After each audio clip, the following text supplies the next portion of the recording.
All right, now, so can we please give Mr. Davin Haney applause? Give him his props as he went into someone else's backyard, took their trophies. Yeah, man. Went out there to Australia. We got to give a big ups to my man's, George Camboso for giving Devin Haney this opportunity. Before it looked like it wasn't going to happen, but hey, and God's power, just like Devin Haney said, hey, Todd's turn it ended up happening. All right, but I gotta say this. You know what?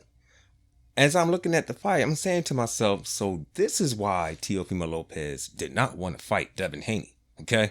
I'm like, wow.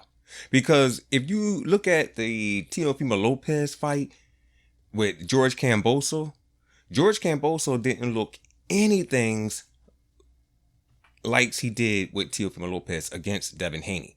When he was in that ring with Devin Haney, he did not look the same as he did with Teofimo Lopez. That's what I'm saying. Okay? And that goes to show one thing, okay? Matter of fact, it shows a lot. But it shows that, hey, Devin Haney, his skill set, okay? He took everything away from George Kambosos, okay? He took all his best attributes away from the man, okay? And played them against him, okay? He had mostly George Kambosos was mostly silent, okay? Throughout the fight with them hands. And guess who else was silent? Right along with George Kambosos. The crowd. What was it? 50,000? My goodness. From the first round, okay? Now, all the cheering and everything started when they was doing the introduction and everything. But when that first round hit, ding, it began. Everyone's quiet. They want to see what's going to happen. But you know what? The atmosphere of that crowd never changed as the fight went on. Okay? I mean, they was quiet. I'm like, damn. It was so quiet that you can hear Devin Haney's corner yelling instructions out to him. You can hear George Kambosos' corner. It was so quiet, I heard a cell phone ring. No lie, I heard somebody's cell phone ring. It sounds like a couple of people got a couple of texts. You know what I mean? You can hear the text alert. I'm like, well, damn. I mean, a crowd of 50,000 people, you shouldn't be able to hear stuff like that. But it was Devin Haney. I mean, he controlled the pace, okay? He controlled the fight.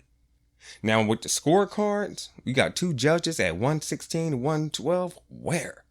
118, 110 made more sense to me. Okay? Hell, I mean, really, I could say 119, 120. I mean, I had Devin Haney winning almost every round. Okay?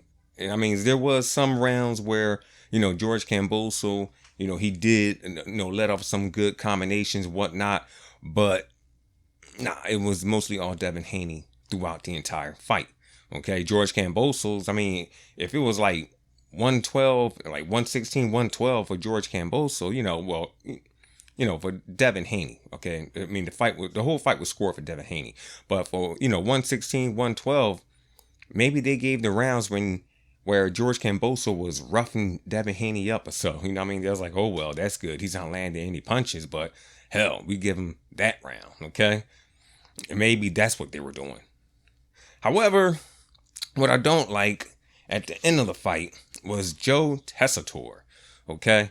Now, like I mentioned before, how George Kambosos did not look the same with Davin Haney as he did with Teofimo Lopez. George Kambosos just straight up out of his mouth. Okay? He says, the George Kambosos we seen tonight is, the exact George Kambosos I seen throughout his career. I mean, he's always struggling, getting split decisions, this, that, and the third. And the fight he had with Teofimo Lopez, he tried to say Teofimo Lopez was under a lot of stress, a lot of personal problems. And Devin Haney said, not Devin Haney, but Tim Bradley said, no, I ain't trying to hear that. No way, cowboy. Hold up.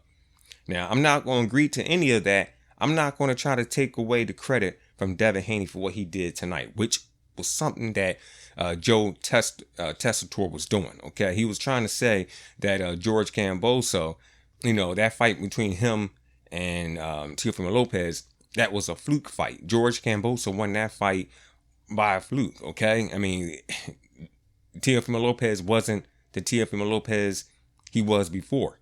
Okay, because all the personal problems. Nah, ain't nobody trying to hear that crap. No, Teofimo Lopez went out there looking dangerous in that fight.